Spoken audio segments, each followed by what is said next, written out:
शिवसेना शिंदे गटाचे खासदार गजानन कीर्तिकर भाजपला त्यांनी कालच घरचा आहेर दिलाय। मुलगा अमोल कीर्तिकर यांना ईडीकडून त्रास दिला जात असल्याचा आरोप गजानन कीर्तिकर यांनी केलाय। त्यांच्या याच आरोपावर गजानन कीर्तिकर यांना उशिरा सुचलेलं हे शहाणपण आहे हा टोला ठाकरे गटाचे आमदार वैभव नाईक यांनी लगावलाय। ईडीचे प्रयोग वगैरे करण्याची गरज नाही, एवढा भक्कम पाठिंबा देशामधून भाजपला आहे।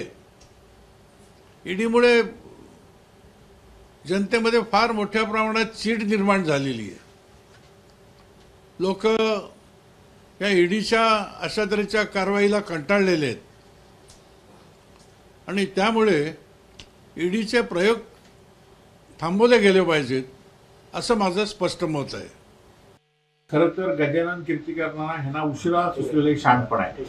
आपल्या मुलग्यावर जेव्हा चौकशी झाल्या तेव्हा हे गजानन कीर्तिकर आता सांगतायत की ईडीच्या कारवाई चुकीच्या आहेत।